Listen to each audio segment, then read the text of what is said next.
Hello guys, this is your friend Uzumkai Universe 2.0 and we are back in new fanfic. What if Emperor Naruto and Empress Hinata ruled the West while Konoha fell into chaos? Part 2. I never got this far by living my life bound to fate, the man in black replied. Fate and honor are designed for one thing. They are designed by weak people to keep the strong in line. There is no such thing as fate. There is only choice. The choice to do what is right. The choice to make your own destiny. You lie. No one can change their fate. There was one who said the same thing, but he turned out to be a demon in disguise. You will see soon enough. I will show you why I am considered the best in the Hyuga clan. The man in black had sighed. At first, I was just going to fight you. Now, I'm gonna kick your. In the ensuing battle, the Emperor would send the Hyuga prodigy to the hospital along with his teammates, the Hyuga prodigy getting the worst of the beatdown. Hey, the man in black chuckled as Neji had lost consciousness. You claim to be the best, but you fell like the rest. Near the lightning border, Asuma Sarutobi, now recovered from his injuries, along with Shino and Shibi Aburame came across the man in black. Fortunately for them, they did not fight him, having decided to hide in the shadows as they watched the man in black fight both Itachi Uchiha and Kisame Hoshigaki. The two Akatsuki had been given new orders from Nagato, seeing as how Naruto has disappeared, retrieve the renegade Mist Jinchuriki Utakata. The three Konoha Junin watched as the man in black, supported by three of his elite guards, faced down the renegade Uchiha and his partner. Or rather, the man in black did. It was during this battle that the three had gotten some vital information about their opponent. 1. His sword had the ability to split in two. 2. It was more than a match for Kisami's Samahata. 3. Itachi's Magankyu Sharingan proved to be ineffective against the man in black. It also explained the reason why the Sharingan was not effective to Danzo. Nice try, Uchiha, the man in black had said. Your Mangenkyu is no match for my bloodline, if I can be so modest. Not only it increases the power of my jutsu and seals to rival the power of the legendary sages, it also makes me immune from all forms of genjutsu, including your dreaded Tsukiyomi. This can end in two ways. And in both of them, the Rokubi Jinchuriki comes with me. You make it sound like we have no choice, was Itachi's reply. You don't, the man in black replied as if he was asking the time. It's my way, or, screw it, it's my way. Itachi and Kisame then attacked. But since Samahata had to absorb chakra to be effective, it ended up draining Kisami's chakra, allowing him to be dispatched quickly. Then he fought Itachi. Asuma and the two Aburame saw that the man was merely toying with the fallen Uchiha, Itachi having been forced to fight since his trump card was ineffective. Then the man ended the battle by catching Itachi with chakra-absorbing chains. With both Itachi and his partner immobilized, the man in black made his retreat with his elite guards and his prize, but not before promising Itachi that the next time they meet, he will personally kill him. Deciding that discretion was the better part of valor, the three Junin retreated back to Konoha. The man was later seen in hot water country. Tsunade dispatched the Inuzuka matriarch and her son, along with Kakashi Hatake to bring the man in black in. This was the only time that the emperor has fought back so viciously. Both Sume and Kiba performed their beast mimicry, transforming Kuromaru and Akamaru into clones of themselves, while Kakashi summoned 5 shadow clones. The two Inuzuka and Kakashi found out the hard way that the man was very skilled in taijutsu. First, he disposed of Kuromaru and Akamaru in a specialized net created to drain chakra, before turning his attention to the three Junin.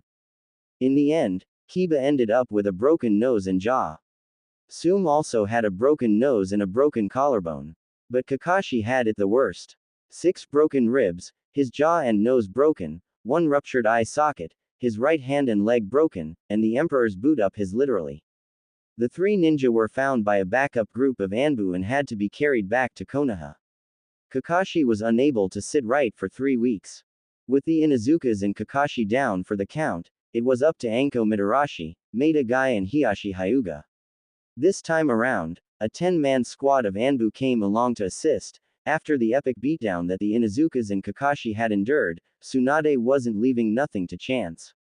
The battle took place inside the ruins of the Whirlpool village in Wave Country.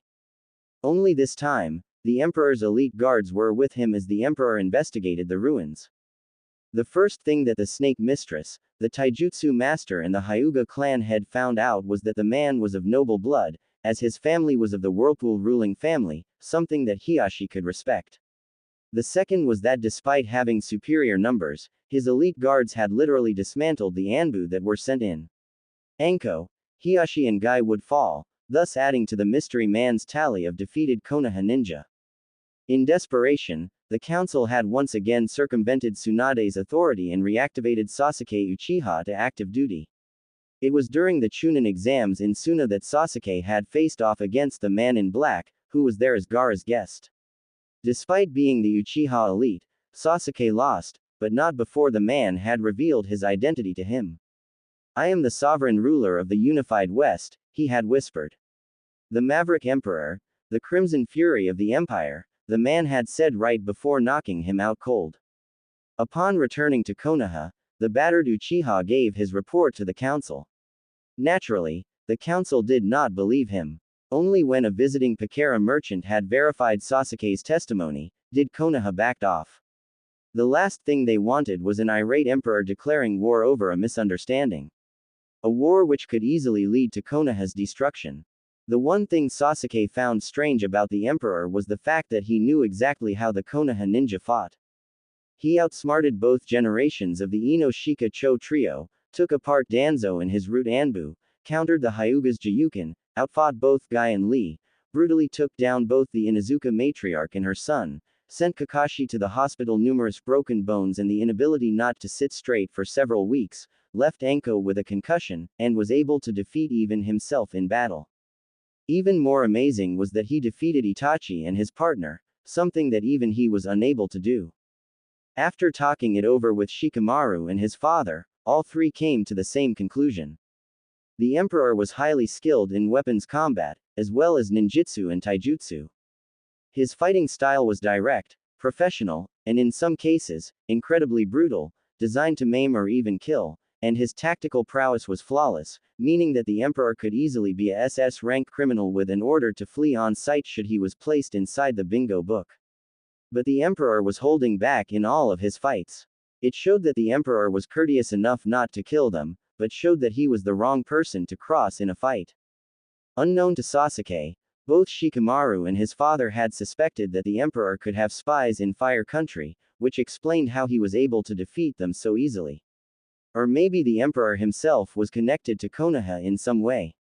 Shikaku had ordered his son to keep silent on the matter, until they got some more proof concerning the man in black.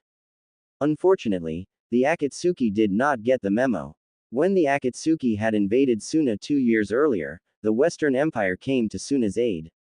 The battle lasted for only 3 hours, but in the end, the Akatsuki was routed and destroyed to the last man. The Jinchuriki that the emperor had retrieved had played a major part in the battle, not to mention that 2 of the founding members of the Akatsuki had fought on the emperor's side. Since the Akatsuki desired the power of the tailed beasts, the emperor simply gave it to them, in spades. Sasuke was among the 10 Konoha ninja along with Tsunade, Asuma, Kakashi and Ino that went to Suna to offer aid in an attempt to get back on their good side, only to find that the battle was over. Despite the fact that over half of Suna was left in ruins, all Akatsuki members, from Nagato, who had been corrupted, to Madara Uchiha himself, were killed. However, before throwing the Konoha ninja out, Sasuke was allowed to see the body of his brother, Itachi Uchiha. Sasuke was of mixed emotions when he saw the body of Itachi next to that of Madara. The murderer of the Uchiha clan was finally slain, but he was upset that he did not do the deed. Now, he truly was the last of the Uchiha. One memory stood out in particular. He saw the emperor, who was clad entirely in black, complete with a solid black cage's hat to conceal his face, walking alongside a shorter woman, her face concealed by a conical straw hat, and Gaara in his battle uniform. When Tsunade asked who the mystery man was, their escort, who just so happened to be a battered and bruised Konohamaru Sarutobi, now Maru Sarutobi and Asuna Chunin, simply said that he was the Western Emperor, the woman was his wife, and an ally to Suna. "I don't like it," Hiashi Hyuga said. "Why the Empire? We know close to nothing about their military, let alone their resources or economy. What if the emperor refuses? Or forces Konoha to serve him? Everyone inside the council chambers knew that Hiashi Hyuga was a proud man. Too proud. His distrust of the emperor ran deep. The battle down at the Whirlpool ruins had all but knocked him off his glorified pedestal, leaving him even more colder and more bitter. He thought that just because he was the clan leader, that he could easily do what his nephew, a member of the branch family, couldn't. The flaw of your own power is arrogance, the emperor had told him, right before punching the word jerk into his forehead. This was after when he explained to Anko the reason why Hinata was not out here was that she was still a weakling in his eyes. The only time Hiashi could leave the compound afterward was when he had his forehead covered. It took 3 weeks for the bruise to finally fade. Anko, despite her own injuries, always rubbed it in the face of the stoic Hyuga, that he was better off behind the desk instead of out in the field. But the biggest slap to the face up to date was during the Chunin exams in Suna. His daughter, Hanabi Hyuga, called the darling of the Hyuga clan, faced off against Maru Sarutobi. In a climatic battle not seen in many years, it was the Sandame's grandson who had defeated his daughter. It didn't help that Sarutobi had used her arrogance against her, or that he was able to steal his grandfather's summoning contract before he had left for Suna. It was later revealed that Sarutobi and his 2 friends were personally trained by the emperor himself, at the Kazakuja's request. Hiashi was incensed at this loss of face. Second, was the fact that Hinata had defected from Konoha following the conclusion of the Chunin exams.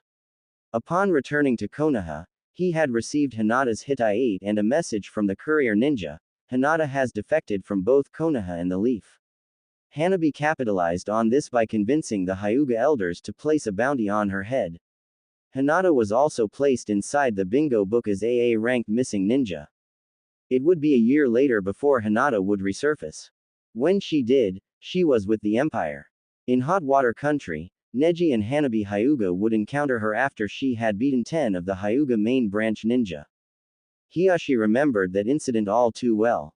Those 10 main branch members were the ones who had ridiculed Hinata and harassed Hinata when she was given the caged bird seal and shoved into the cadet branch.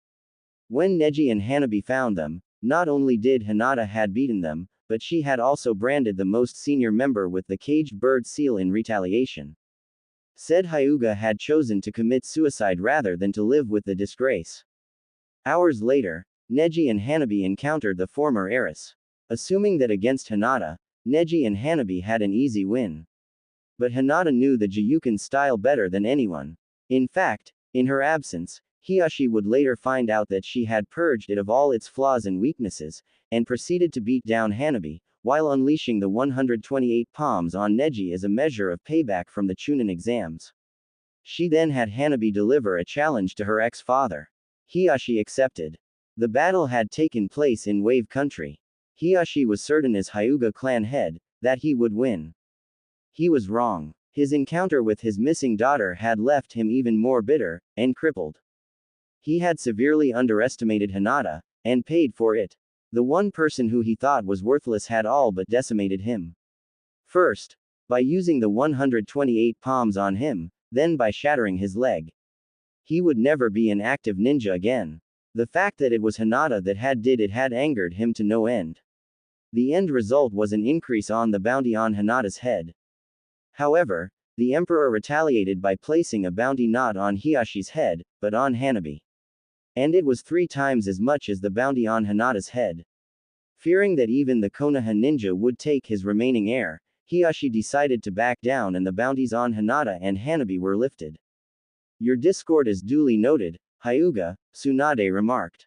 Still, advisor Uchiha does have a point. Should we get the emperor on our side, then this war could end before it can start. What else do we know about him, aside from the fact that he took out most of our seasoned Junin and clan heads? I was at the Pakara merchant house at the capital, Asuma began, and from what I've heard about the emperor is that he treats his visitors with great care and respect. Despite being only around 19, he is a brilliant politician and handles all foreign affairs personally. Given the fact that they have merchant houses all over, their economy is excellent. He also has a reputation for honor and fairness. So much so that Waterfall and Smoke, both traditional enemies, appealed to him to settle a dispute. Can't hurt to try, Tsunade said. I will summon Captains Hataki and Sarutobi and have them lead an envoy from here to the west. Any other business? Silence. This meeting is adjourned. No. Naruto, please. I said no, Naruto snapped. Have you any idea what you're asking me to do, Jiraiya? You're asking me to defend a place that saw me as the Nine Tails, instead of the hero my father wanted me to be. If anything, I'll be glad to see the snake and his buddies raze that damned place to the ground just so I can piss on the ashes. Jiraiya blinked. You know that Orochimaru is planning to attack. The young emperor nodded. You're not the only one with an impressive spy network, Jiraiya. That was one of the things I picked up from you. Ever notice those merchant houses that surfaced recently? The Toad Sage nodded. The Pakara Merchant House. I've seen them around. Aside from serving as a mercantile guild, some of them also serve as spies serving my empire, Naruto explained.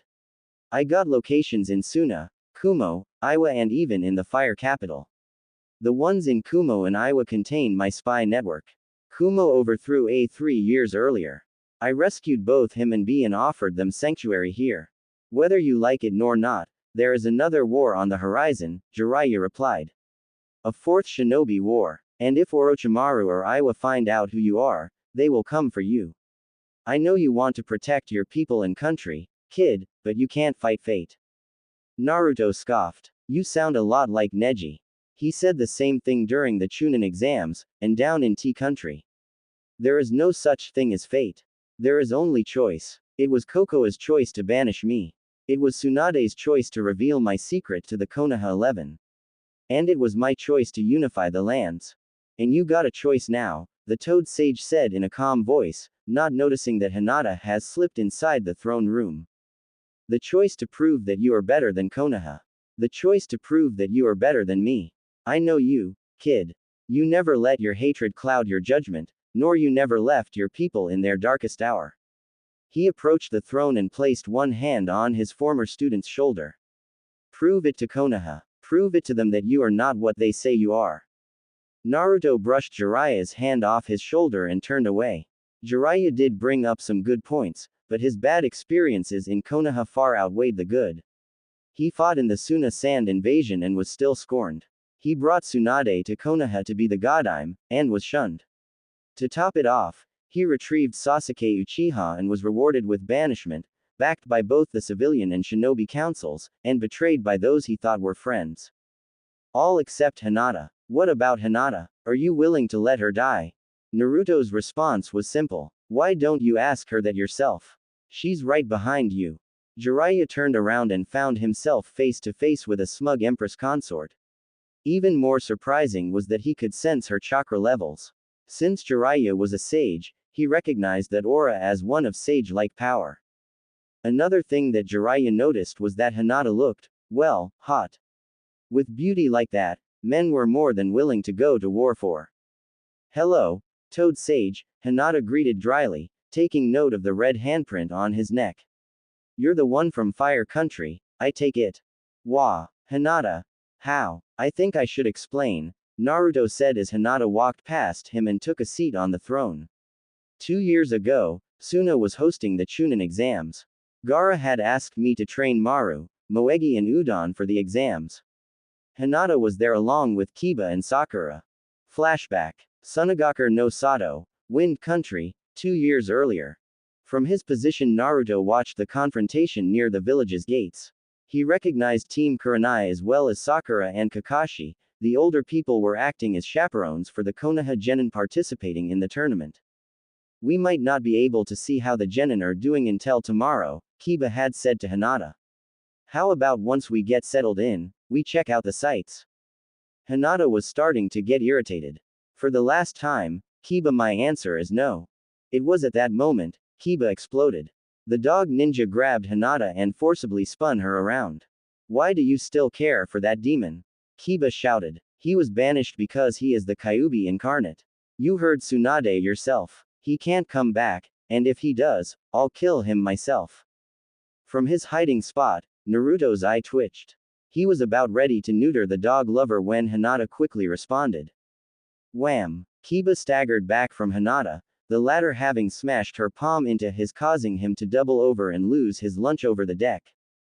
Touch me again, Inuzuka, and I'll do more than make you puke your guts out, Hinata said, her voice like steel. Get it through your thick skull. I don't like you that way. Before Kiba could try to respond, Sakura decided to give it a try. Hinata, you need to let go.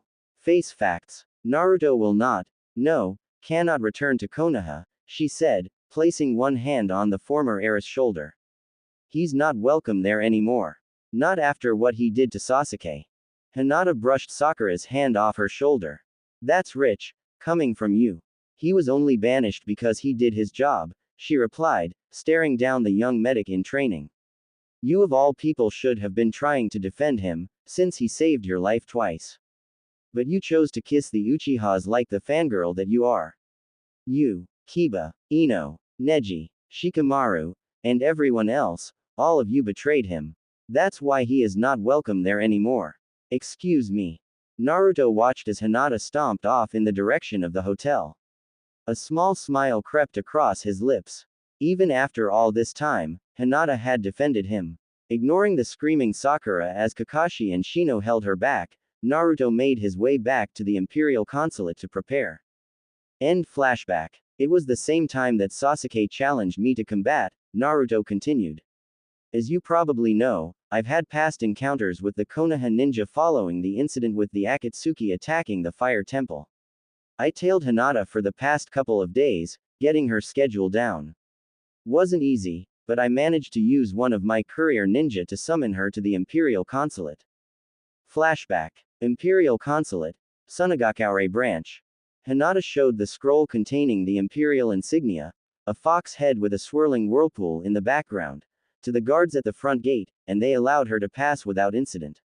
Hinata was led to the reception room, where Naruto awaited her arrival. The one thought that was going through Hinata's mind was who would want anything to do with her, especially one from the Western Empire. Of course, that train of thought came to a halt when she was led into the reception room, where she came face to face with the man in black, the same one that has beaten down the majority of the Konoha 11, several clan heads, her father included, Special Junin and one meddling warhawk in his personal root Anbu. His face hidden under the black cage-style cap, Naruto sent Hinata's escort away. Turning to Hinata, he said, "Do you know who I am?" Hinata nodded. "Yes. You're the one that has beaten most of Konoha's top ninja," she replied, not recognizing Naruto. "It's a bit more complicated than that, Hinata," Naruto replied, one hand reaching for his hat. Hinata's eyes went wide as she recognized Konoha's most hated ninja. The same one that she had defended all these years. The whisker-like marks were gone, he was taller, and his hair had taken on a reddish hue, but it was still Naruto. Naruto. Naruto nodded, smiling broadly.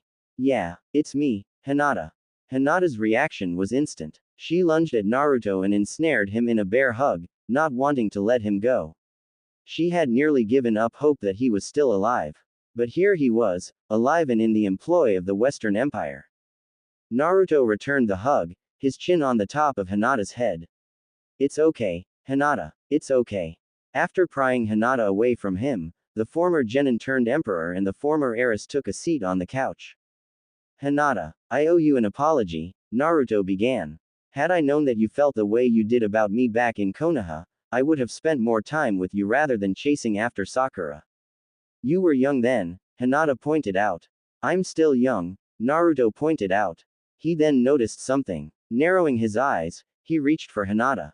Hinata, sensing what Naruto was planning on doing, grabbed his wrist, and turned away, looking ashamed. "No, Naruto." Naruto could only guess. "Show me." Almost hesitantly, Hinata turned back to him and lifted her bangs. Naruto's eyes widened in horror as to what was on her forehead. The caged bird seal. Hiashi did this, didn't he?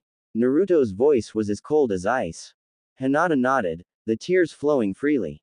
"Last year, Hanabi, at the council's urging, invoked her right of challenge and challenged me. I lost an FA. No, Hiashi branded me and shoved me into the cadet branch. He said that not only am I worthless as a heir, but the clan has shown weakness because I supported you. The main branch sees me as worthless and the cadet branch is just as bad. That was all that Hinata had managed to say before she broke down completely. Naruto allowed her to cry into his shoulder.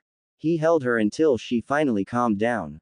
Meanwhile, Naruto was thinking all the ways that he could torture and maim the Hyuga clan. There was one way that he could stick it to Hiashi and the rest of those stuck-up snobs in the main branch. Hinata found herself being gently pulled to her feet.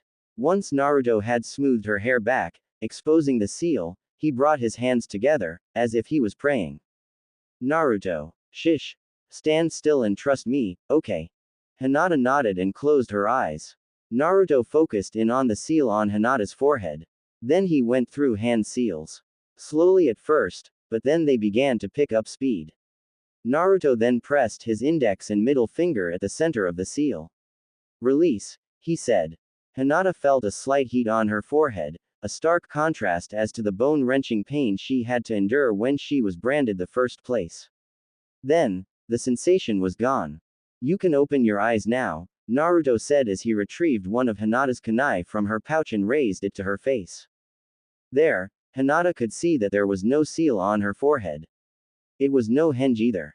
The caged bird seal, thought by the main branch clan to be irremovable, was removed. What? How? Hinata asked, astonished. I'm a seal master, Naruto explained, smiling broadly. So something like the caged bird seal is easy for me to remove. His tone was modest, rather than being a boast. He was rewarded with another glomp from Hinata. Thank you. Just, thank you. After a moment, Naruto gently pulled away from Hinata. You know you can't go back to Konoha, or to your clan, he said, his tone serious. If Hiashi sees that you no longer have the seal, he will either rebrand you or worse. Hinata nodded. I know, she replied softly. Before Naruto could ask her to come with him, she beat him to the punch. Naruto, take me with you. I got nothing back home. Please take me with you. You want to go back west with me? Yes. From the look of things, you seem to be pretty connected there. Do you know the Emperor? Will he grant me asylum? It was then that Hinata received the third shock of her life. Of course I know the Emperor, Naruto replied. The Emperor is me, Haim. Hinata looked at Naruto as if he had grown a second head. The Emperor is you. She managed to squeak out right before doing the one thing she hadn't done since Naruto's banishment. She fainted. End flashback. After that, I allowed Hinata to remain inside the consulate, Naruto concluded. From what I've heard, the Konoha ninja combed the entire village looking for her, overlooking the fact that she was inside the consulate. After I defeated Sasuke, Hinata and I left for home, after I punched Hiashi out again. Huh, Jiraiya grunted. He then noticed the wedding band on Naruto's ring finger and the diamond ring on Hinata's own. So, married, huh? 2 years, Hinata replied, looking at Naruto, smiling. So Naruto's the emperor, so that makes you. Jiraiya began. Her Imperial Highness, Empress Consort Hinata Namikaze, a voice from behind Jiraiya said. Jiraiya turned around. Standing behind him, having just entered the throne room, was a woman. Standing at Naruto's height with curves and a bosom that could only be matched by Tsunade herself. Long red hair was tied into a single bun, with 2 braids poking out from said bun, the braids ending at the small of her back. Her attire consisted of a formal yukata, red with a black lotus pattern. Green eyes scanned both the emperor and the perverted sage, who stood mesmerized by her beauty. Beauty that men would simply go to war for. She is also one of the best students in the senjutsu arts I have ever come across, the woman said.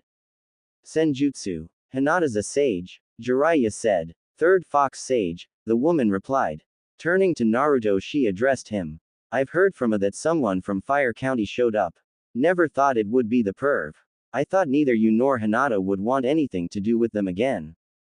Naruto shrugged his shoulders. I wasn't expecting him to show up, he replied in his own defense, as Jiraiya pulled out his notebook, intending on using the woman for research for his next Ika novel. However, the woman stopped him. You haven't changed, Toad Sage. Even after 20 years. Jiraiya stopped. You know me. The woman smiled meanly. Jiraiya took notice of the elongated canines in her mouth. Of course. The last time we met, I made a stop at a certain village in Fire Country. As she said that, 9 tails emerged from her backside. 9 crimson fox tails, which waved lazily around her as if they had a life of their own. The name's Katami Akashiya, she introduced herself. Chief Prime Minister of the Western Empire. But you know me by my official title, Kyuubi no Yuko, the 9-tailed fox. Konoha, the Hokage's office. Tsunade Senju sat behind her desk, Shizune standing beside and to the side of her, Taunton in her arms. Standing before the Godime was a 6 ninja team consisting of 6 Junin. A team she hoped was the salvation of the leaf. 4 of them were part of the original Konoha 11, but she had chosen each of them for a different reason. First up was the team leader, Anbu member and former sensei of the now defunct Cell 7, Kakashi Hatake. Wielder of the Sharingan, a memento from his late teammate Obito Uchiha, he was a master of over 1,000 jutsu, and the former sensei of the banished Naruto Uzumaki. Kurenai Uehi Sachirobe was the former captain of Cell 8. The wife of Asuma Sarutobi, she was Konoha's chief genjutsu master, capable of confusing the enemy with her illusions. The double team of Kiba Inuzuka and his giant dog Akamaru were also a valued asset to the team, and his rank of Junin proved that. He was also the first to turn against Naruto when it became known that he was the Kyuubi Jinchuriki, having taken the side of his mother and sister. For Rakan, Shino Aburame was Tsunade's next choice. His chakra-eating bugs would prove quite useful for the mission ahead. Next up was Tsunade's apprentice, Ino Yamanaka. 1/3 of the Ino Shika Cho trio, she had proven to be one of the best medic ninjas ever produced by the Leaf. Originally, both Ino and Sakura Haruno were apprenticed to Tsunade, but when it became clear that Ino was proving to be the better student, Sakura was furious. It was after this that Sakura's ninja career began to suffer, despite the fact that Tsunade had given them equal time together. Then, following her defeat at the hands of Hinata Namikaze, Sakura became a liability. Sakura's pride would eventually be her downfall, as she had assaulted a Chunin, thinking that she was Ino. In response to the assault, Tsunade had terminated Sakura's apprenticeship under her and revoked her ninja registration. Not even Sakura's mother, whose influence was strong on the civilian side, could sway the vote in her favor, since the incident happened in full view of the fire daimyo. Last was Shikamaru Nara. Aside from being a master strategist, the slacker had somehow made Junin and under his father's tutelage, was an expert in politics, making him the perfect man for the job. Reporting as ordered, Lady Hokage, Kakashi said. Tsunade didn't waste no time in explaining. This is a SS-ranked mission. It is apparent that Konoha will soon be attacked by Oto, Iwa and Kumo. We cannot survive this war without any help. That is why you are going to the Western Empire to seek an audience with the Emperor, to try to get him to aid us in this war. If not, then Konoha will fall. This was a surprise to those assembled. No one in Konoha had ventured to the west since the first Hokage was in office, due to the ongoing wars. This was pretty new for them. All they heard was that someone about their age had unified the lands and was made emperor. On top of that, the empire had alliances with both Suna and Mist, which could prove invaluable for the war ahead. The future of the leaf hangs in the balance, Tsunade said. Which is why you must not fail. Travel through the neutral countries. Do not attract any unwanted attention. You leave now. The gathered ninja bowed in response. As they began to leave the room, Tsunade ordered Kakashi and Kurenai to remain behind. Once the younger ninja were gone, Tsunade addressed Kakashi and Kurenai. I did not want to say anything in front of the others, but the both of you have a secondary mission. If you come across Naruto in your mission. Kakashi nodded, as did Kurenai. We will ask him to come back to Konoha, Kakashi said. Are you sure that he would want to come back, after what was done to him? Kurenai asked. But would the council accept it? In a state of emergency, even my word can override the will of the council, Tsunade explained. Tell him if you see him, that I am offering him a pardon and safe passage back to Konoha should he choose to return and fight for the leaf. That's not what worries me, Kakashi said. We betrayed him, chose Sasuke over him, for all purposes, he may never forgive us, let alone Konoha for what we did. Still, Tsunade said, we have to try. Dismissed. Kakashi and Kurenai departed from the room. He Imperial Complex. Office of the Emperor, 1 year after the Unification Wars. Og. I don't see how the old man can go through with this when he was alive. If I knew that being emperor had this much paperwork, I'd have refused. Inside the office of the emperor, Naruto Uzumaki Namikaze was seated behind his desk. The 16-year-old former Konoha Jinchuriki turned emperor was at the moment going through the bane of his existence, paperwork. Fortunately for him, most of the paperwork was already completed, as he was hard at work reading and signing them off. Most of them were minor and petty disputes. One major perk about being the emperor was that there was less paperwork than that of the Hokage. The young emperor paused for a moment to regard a picture of himself when he was younger, taken back in Konoha. A picture of himself and Hiruzen Sarutobi, the Sandaime Hokage.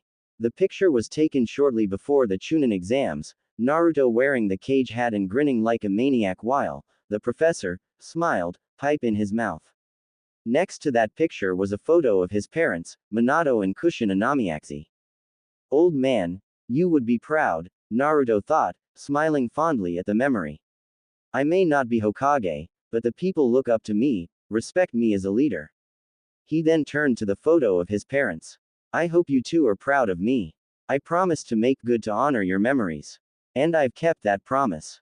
1 year had passed since the Unification War. The Empire has just celebrated its first anniversary, Naruto celebrating his first year as a leader of the unified West. Since that time, Naruto has settled into his role as Emperor of the West. Despite this, he never lost track as to who he once was. Katami, Yugito, Zabuza and Sanshi made sure of that. He didn't see himself as a ninja or a samurai. More like a combination of the two. One document attracted his attention. It was from his informants located in Water Country. Apparently, there was a new Mizukage in power, and she had ended the bloodline wars which had plagued the country. Even more surprising was the fact of who was currently the Kazekage of Suna. Well, I'll be Gaara's the new Kazekage, Naruto muttered to himself, smiling broadly, reading the report from the Pakara branch in Suna. He looked at his watch. 5 minutes before the meeting of the council. This could prove to be quite interesting indeed. The emperor rose from his seat. Retrieving his jacket and slipping it over his shoulders, i.e., his Shippuden uniform, only all black, he exited the office, making sure to take the reports on Mist and Suna with him. The meeting was straightforward. Aside from a uprising of malcontents loyal to Oda which was quickly crushed before it could gain steam, and the financial situation concerning the southern Badlands, there was nothing worthy to report. Good thing that they only met 3 times a month. The council hall inside the Hall of Sovereigns was as big as the council chambers back inside Konoha. The council chambers consisted of 3 long tables, the first containing the seats of the emperor and his chief prime minister. 2 tables located on either side of the emperor's table faced each other, each containing 6 seats for either side. 6 of the members were hand-picked by Naruto himself, while the other 6 were voted in by the people of the Western Empire. The 6 that Naruto had chosen were from the West's most respected samurai and shinobi clans. Emperor Namikaze sat at the head of the table. Katami sat at his left, the council, not to mention the people of the West knowing full well about the red-headed woman's true nature. The council hall inside the Hall of Sovereigns was as big as the council chambers back inside Konoha. The council chambers consisted of 3 long tables, the first containing the seats of the emperor and his prime minister. 2 tables located on either side of the emperor's table faced each other. On Naruto's left, Sanshi, the elder samurai warrior and philosopher who had taught Naruto the ways of the samurai.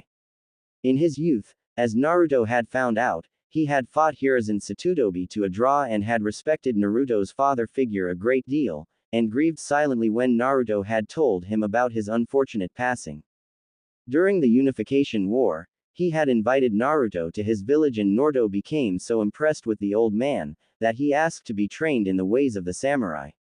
When the empire was created, he was the first that Naruto had invited to be on the council. Despite his old age, Sanshi was well respected by samurai and ninja alike. His granddaughter, Sana Sanshi, who was a member of Yugito's Hellcats, served as part of Naruto's elite guards. Next was Eiji Kibagami, also from a respected samurai clan with connections in Iron Country, as he had family there, which was helpful when Naruto negotiated a trade agreement between the Empire and Iron. A hard-punching, hard-drinking samurai with a mouth that would make Tayuya blush and Hidan green with envy, he was the first to join up with Naruto in his ambition. Despite being a foul-mouthed samurai, he was fiercely loyal to the young emperor, honorable and carried himself as a true samurai. It was also a known fact that he and Kasumi Ehara were romantically involved.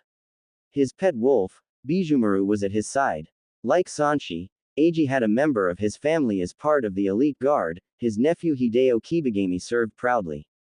Next to Kibagami was the head of the Chiba clan, Koda Chiba.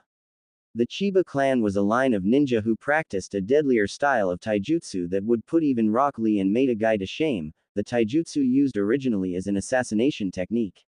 Like Sanshi's granddaughter and Eiji's son, her eldest son, Takuma, served as one of Naruto's elite guards, a high honor for the Chiba clan. In most ways, the Chiba clan reminded Naruto of the Inuzuka, fiercely loyal to the pack. Sitting next to Koda was her childhood friend and fellow ninja, Kokura Yamada. The eldest daughter of a former nobleman and a mist refugee, she was the diametric opposite of Zabuza's partner Haku, as her attacks were fire release attacks. In an interesting side note, her bloodline allows her to endure an opponent's fire attacks unscathed. The Yamada clan also had a reputation for being top-notch healers whose skill rivaled that of Tsunade in her prime. Next to the fire-wielding mistress was the regal Kasumi Ehara. The Ehara was the most powerful samurai clan on the southern continent, in both influence and skill, and aside from the elderly Sanshi who resided on the northern continent, was one of Naruto's major supporters. Kasumi herself was a legendary warrior in her own right, having led troops into battle. Every once in a while, she would propose a marriage between her eldest daughter and Naruto, of which Naruto had graciously declined. He told Lady Ehara that he would marry for love, not for honor or prestige. That, Lady Ehara could understand, as she and her late husband were the same. When her husband was killed by Oda's hand, he was about to claim Ehara for his own. Thankfully, Naruto's arrival put a stop to those plans. Seated next to Ehara was the head of the Okajima ninja clan, Hayate Okajima. Nicknamed the Tengu, because of his habit of wearing a Tengu mask to battle, the Okajima clan were skilled in ninjutsu, assassination techniques and Rakan, and were the natural rivals of the Shinto clan, who favored open combat over covert assassinations. Naruto had approached the Okajima clan head for an alliance. Hayate was impressed by the boy's bravado and tenacity that he signed on to Naruto's side. Once the war was over, Naruto had returned to the Okajima clan their lands, which were taken from them by one of the more corrupt daimyos. In return, the entire Okajima clan swore their eternal loyalty to their new emperor. On Naruto's right, Ryuji Shinzen and his wife Haruka Shinzen, the heads of the Western Empire's premier mercantile guild, Pakara Merchant House. Ryuji was originally a mercenary ninja, while Haruka had a gift for business and management. They were the first to back Naruto in his ambition financially following the death of Rokubungi Oda. When the unification wars had reached its conclusion, they created the merchant houses, which had two purposes: providing imported and exported items across the empire and in the east, while at the same time, keeping a close eye on the more unruly villages in the east. Thanks to Naruto, they now had branches all over the country, as well as several locations in the east, some of which served for gathering intel, as in Iwa, Fire Country and Kumo. Next was Shinoda Wakaba, former pirate captain, now a close business partner and longtime friend with the Shinzens, since his 10-boat fleet was originally used to harass and plunder both Oda's and his allies' supplies. It was Haruka who had pointed out the perks in having a fleet of ships backing up his ambition to Naruto. Now, with the war over, the fleet was now used to transport goods all over the continent, as well as in the elemental countries. In an interesting side note, the Shinzens and Wakaba were both in-laws, since the Shinzen's son had married Wakaba's daughter, which had brought their families into a close alliance. Seated next to Wakaba was Katsumoto Kitahara, a daimyo from the southern region who supported the people and working class. He was overthrown by a power-mad warlord and condemned to wander the lands, until Naruto found him. He was one of the key members in the civilian council in which, thanks to Katsumoto, that his major support base was the civilians themselves. Katsumoto's lands were restored unto him, as well as his title as a reward for his service and loyalty. Next to Wakaba was Shin Akazuki. His home was the southern part of the continent. Shin was the youngest of the council at age 23, and trained as a samurai. The son of Shinji Akazuki, a retired warlord who had fought with Naruto, Shin had made a name for himself during the Unification Wars as a formidable swordsman, and can hold his own against Naruto in their occasional spars. In some cases, he reminded Naruto of Shikamaru at times, brilliant, but lazy. Last, was Rumika Todo. Like Katsumoto, she was a daimyo, but hailed from the north's mountainous Lajja region. Todo was one of the daimyos whose land the late Rokenbungi Oda had an eye for, since her lands contained iron mines deep within the mountains, but once Naruto had eliminated him, she saw the wise decision in backing him in his war of conquest. Her husband was the original daimyo, until his death during a raiding party from Oda's men, forcing her to assume the role. But despite this, she was fiercely loyal to both her people and to the emperor. Aside from the Imperial Council, Naruto had requested that Zabuza Mamachi and Haku Mamachi be present for this meeting. The former mist swordsman and his female partner stood before the Imperial Council, both curious as to why they were summoned to this hearing. General Mamachi, Naruto began. First off, neither you nor Haku are not in any kind of trouble, so you can relax. I've asked you and Haku to come for a reason. Zabuza raised an eyebrow. That reason being, Chief. Naruto raised the sheet of paper from the Pakara's mist branch. This came in from mist. The Mizukage is dead. Zabuza took the news well, given the fact that he had failed to assassinate Yagura years earlier. So Yagura is finally dead, Well, hoopati shit. I was hoping that I would return and do the deed. But it's still good news. Yagura was always unbalanced. Who's in charge now? Naruto looked at the sheet of paper. Her name's Terumi. Mei Terumi. That caught Zabuza's attention. Mei's the godime now, huh? Wish it could have been me, but I like my current position. What can you tell us about this woman? Sanshi inquired. She's strong, Lord Sanshi. Very strong, Zabuza replied. Has a sunny disposition, even when she's threatening kick your if she was able to kill Yagura, then she is more than capable of stabilizing the mist after so many years of war. Naruto leaned back in his chair, pondering the information he has received. Sanshi caught the look on his emperor's face. Are you planning on making an alliance with Mist and Suna? Naruto smiled at the old samurai. Am I that predictable? Sanshi smiled back at the young emperor. No, you're just that easy. That got a good laugh from the council, Naruto included. Even Zabuza laughed while Haku giggled. Once everyone has calmed down, Naruto confirmed his intentions. To answer your question, Sanshi, yes, I plan on inviting not only the leader of the Mist, but Suna as well. The Kazekage of Suna is an old friend of mine. He is a Jinchuriki, like I once was. His beast is the one-tail raccoon. Ah, Shukaku, Katami said. He was always a bit unbalanced of the bunch. Then again, I'm willing to bet that Sanbi was the driving force behind Yagura's murderous reign. What about the Kazekage, Your Majesty?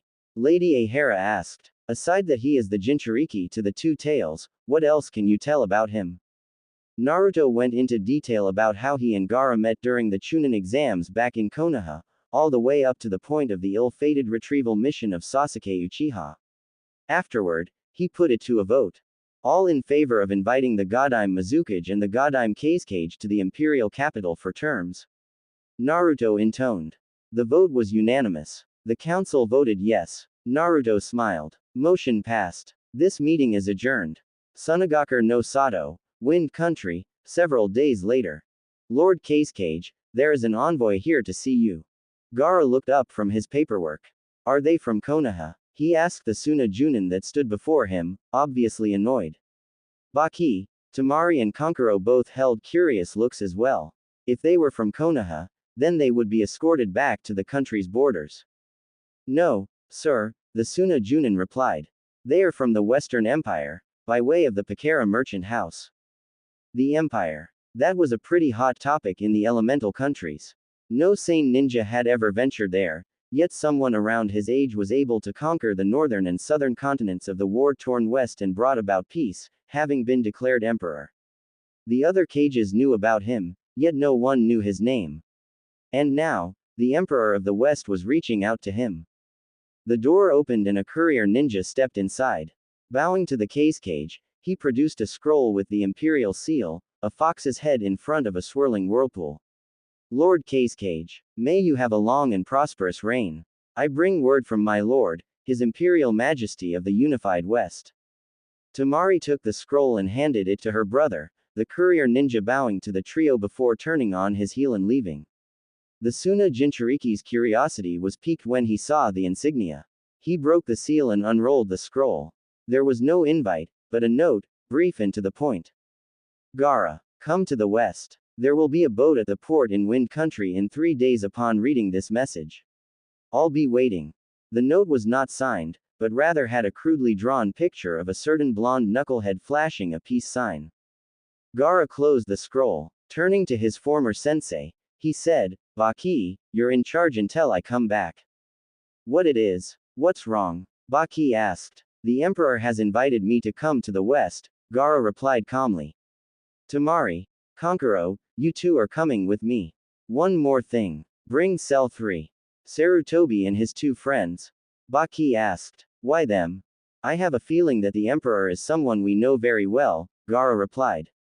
Have Sarutobi, Moegi and Udon report here in 5 minutes. We leave within the hour. It took Gaara and his envoy 3 hours to reach the sea. And nearly a week to the Western Empire by way of boat. The boat had stopped in water country first before moving on to wind. Upon boarding the ship, the Suna envoy was surprised to see an envoy from Mist as well. They had heard reports about someone eliminating the insane Yagura and bringing the bloodline purges to an end. The Mist envoy, led by the Godime Mizukage herself, Mei Terumi, was also invited. Escorting her was the reformed 7 swordsmen of the Mist. Suna and Mist had some bad blood between the 2 villages, as several of Suna's clans were refugees from the Mist, having escaped from the village during the worst of the bloodline purges. Gaara had demanded that Suna release those who had fled back to the Mist. Gaara's predecessor refused. It was because of the first uprising back in Mist that Gaara had backed off. After several days at sea, the envoy had finally reached the unified West. Instead of docking at Karata port, the boat instead headed upriver. Mei was concerned and flagged down a sailor. I thought we were going to disembark here, she said. Not here, Lady Terumi, the sailor replied. Kimin City, the imperial capital. We dock there in 30 minutes. As the sailor went about his business, Mei turned to Gaara, who stood along the bow. The boat passed Karata port, and headed inland. The cages of Mist and Suna took in the scenery. To think that just 2 years ago, this land was locked in a constant state of civil war, the Godime Mizukage said. Now, you really can't tell. I always thought that the Mist and Water country had it bad when Yagura was in charge.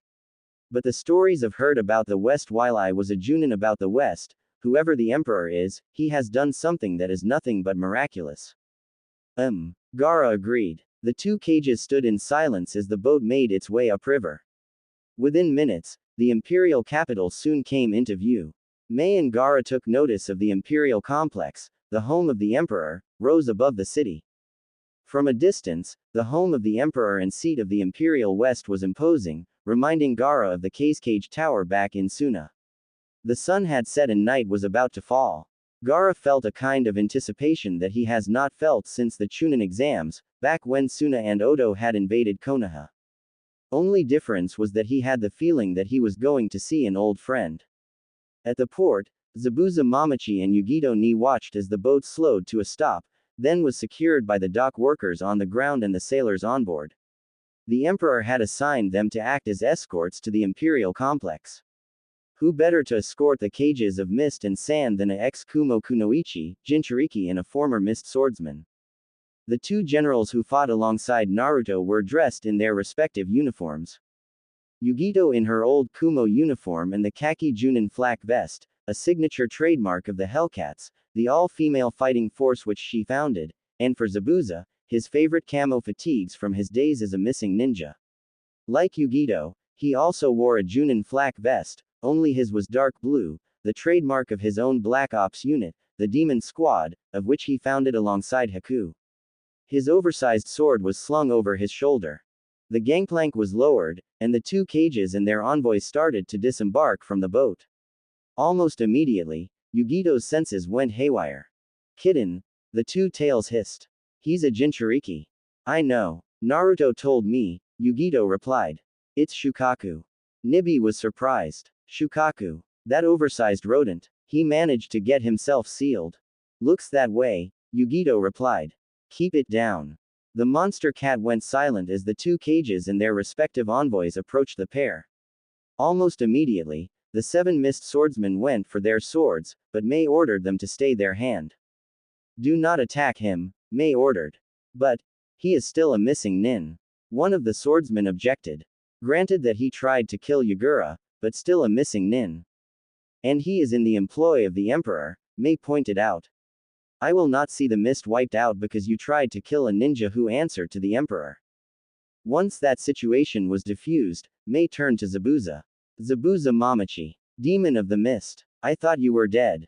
One of these days, maybe. I almost came close, Zabuza replied, bowing.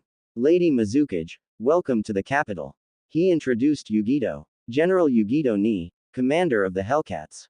Yugito, God I'm Mizukage Mei Terumi. Yugito bowed in greeting. Gaara's eyes narrowed slightly as he recognized the aura surrounding the blonde ninja. You're a Jinchuriki. That I am, Yugito replied. So are you, Lord Casecage. Nibi identified yours as the one tail.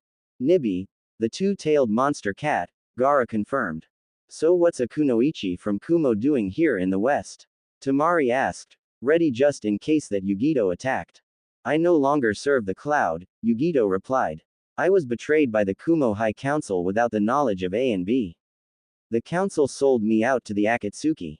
The Emperor saved my life. I've been at his side ever since. Tamari calmed down after that. The Akatsuki was also a hot topic aside from the Emperor. They had went underground following the disappearance of Naruto and Yugito, but there were reports of them resurfacing. Any village who had a Jinchuriki were in a state of high alert, or those Jinchuriki who were wandering had went underground. The Emperor sent you to meet us? Gaara asked. Yugito nodded. Yes. Consider us your personal escort to the boss. He is waiting for you at his home. I always thought the people of the West were different, Mei said as Zabuza and Yugito walked through the open-air market of Kimen. Now I see that everyone's the same, from the style of clothes to the same food. The boss and I thought the same thing when we first came here, Yugito said. Of course, this was back when Oda had ran the place. It wasn't as lively as it is now. The living conditions were horrible. Oda was leeching off the people, demanding tribute upon tribute. He killed the men who did not comply and raped their wives and daughters. One girl he used as a toy after cutting off her limbs and tongue, after eliminating her family who dared to oppose him. When he got tired of her, he tossed her to his troops. When the boss found her after we had killed off Oda, even he was appalled at the barbarism that Oda had done. He did the right thing and granted her a mercy killing. Tamari and Mei paled at Yugito's story. Even the mist swordsman and the other Suna ninja looked sick.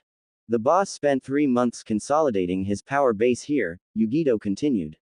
It was then he decided to launch his own war. A war to unify the continents. Most of the warlords here fought only for land and to subjugate the other. He fought to unify the lands under his banner, to bring about an everlasting peace, something that the West has not seen since the era of the Six Paths Sage. From the look of things, he has succeeded, Tamari noted. This place feels so alive. Only took the chief 2 years, Zabuza said. I was one of the many who came to his side. All of the tyrannical warlords were wiped out, while those who were smart enough not to fight flocked to his side, while others supported him financially. 1 year to unify the northern region, and another year to unify the southern region. We just celebrated our first anniversary of the Empire unification a couple of weeks ago. He should have invited you two here earlier. You would have had a blast. I'm sure we would have, Mei said as the party passed 2 members of the Hellcats, identified by the same type of flak vest that Yugito wore. The 2 Hellcats greeted their supreme commander, to which Yugito responded with a nod. And here we are, Zabuza said as they approached the Imperial complex. The massive doors were open, but were guarded by members of both the Hellcats and the Demon Squad. Passing by their subordinates, Zabuza and Yugito led the visiting party inside the complex. Wow, Mei said, looking around. Nice setup the Emperor has. The Imperial Palace sits at the center of the complex, Zabuza explained. As you can see, the place is heavily guarded by both ninja and samurai. Not only does the Emperor live here, but he also meets with the Imperial Council inside the House of Sovereigns and entertains guests inside the reception hall. We even got some barracks here for them to stay in. Since the Emperor's a seal master, his main home is warded off from intruders. He should be inside the House of Sovereigns now. We're heading there now. In that case, lead the way, Gaara said. House of Sovereigns, throne room. Dressed in black, complete with his black cage-style hat concealing his face, Naruto sat on his throne, Katami at his side. He had received word that Gaara and Mei had arrived safely and had just entered the House of Sovereigns. General Kazuma had verified that both cages were accompanied by their personal escorts. Naruto, however, was curious as to why Gaara had a squad of genin tagging along. Temari and Kankuro, he could understand, but a squad of genin. Naruto shrugged it off and straightened himself in his seat, as the Cage of the Mist and the Cage of the Sand entered his throne room, followed by their respective escorts. Naruto was thankful that he was still wearing the cage-style hat, otherwise, he would have been surprised to see Konohamaru, Moegi and Udon among the Suna envoy. Even more surprising was that they wore the Hitai 8 with the Suna hourglass identifying them as Suna ninja. Gaara, in the meantime, narrowed his eyes at the red-headed woman that stood beside the throne. Shukaku was speaking to him, but he ignored the rodent. As their respective entourages remained behind, the Cage of the Mist and the Cage of the Sand stepped forward. Stopping 3 feet before the throne, they bowed. The Emperor responded with a nod of his head. Gaara of the Sand, Godime Cage of Suna. Mei Terumi, Godime Mizukage of Mist, welcome to my home. We are honored to be here, Your Majesty, Mei replied. Naruto rose from his throne. The look on your face says it all. Why are the both of you here, and why did I invite you to my lands, correct?